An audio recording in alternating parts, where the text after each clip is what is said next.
বরিশালের পরিস্থিতি জানাতে আমাদের সঙ্গে এই মুহূর্তে যুক্ত আছেন সহকর্মী কাউসার হোসেন। কাউসার, প্রচারণার সময় তো শেষ এবং আর্টিকেল 91B সাবসেকশন 3 অনুযায়ী এই মুহূর্তে যদি কেউ প্রচারণা চালায় তাহলে তার কিন্তু আর্থিক দণ্ড এবং পাশাপাশি তার কিন্তু সাজাও আছে। তো জানতে চাই যে আসলে এখন পর্যন্ত কেউ নির্বাচনী বিধিমালা ভেঙে প্রচারণা করেছেন কিনা, ভোটাররাই বা কি বলছেন?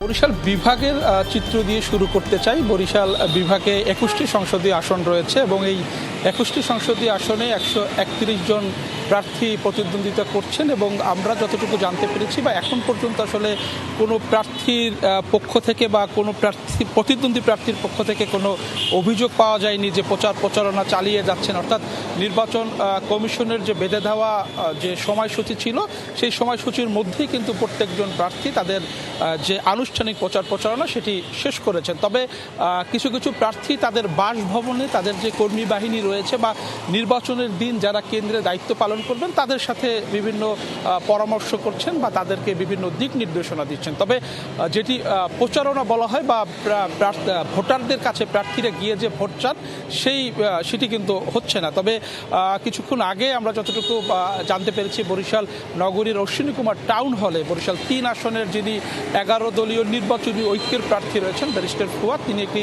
সংবাদ সম্মেলন করছেন এবং সংবাদ সম্মেলনের সারাংশ যতটুকু আমরা জানতে পেরেছি তার যে প্রতিদ্বন্দ্বী প্রার্থী রয়েছে তাদের বিরুদ্ধে যে পেশি শক্তি প্রয়োগ এবং বিভিন্নভাবে সেন্টার দখলের বিভিন্ন অভিযোগ তিনি করেছেন। তবে তার যে প্রতিদ্বন্দ্বী প্রার্থী রয়েছেন তিনি জানিয়েছেন যে আসলে নির্বাচনের আগে এই ধরনের অভিযোগ আসলে প্রতিদ্বন্দ্বীরা করে থাকেন, এটি স্বাভাবিক ঘটনা। তবে তারা আশা প্রকাশ করেছেন বরিশাল 3 আসনের যারা অন্যান্য প্রার্থীরা রয়েছেন যে 12 তারিখের নির্বাচনটি সুষ্ঠু হবে এবং শান্তিপূর্ণভাবেই যারা ভোটার রয়েছেন তারা ভোট কেন্দ্রে যাবেন এবং তাদের ভোটাধিকার প্রয়োগ করবেন। এবং আমরা দেখেছি আইনশৃঙ্খলা রক্ষাকারী বাহিনীর পক্ষ থেকে যে আইনশৃঙ্খলা রক্ষাকারী বাহিনীর কঠোর নজরদারি রয়েছে এবং তারা বলছেন যে নির্বাচনী আইন মেনে যাতে সাধারণ মানুষ বাইরে বের হয়, ভোট কেন্দ্রে ভোটাররা যেতে পারে এবং প্রার্থীরা নির্বাচনী আইন মেনে চলতে পারেন সেই বিষয়টি লক্ষ্য রাখা হচ্ছে।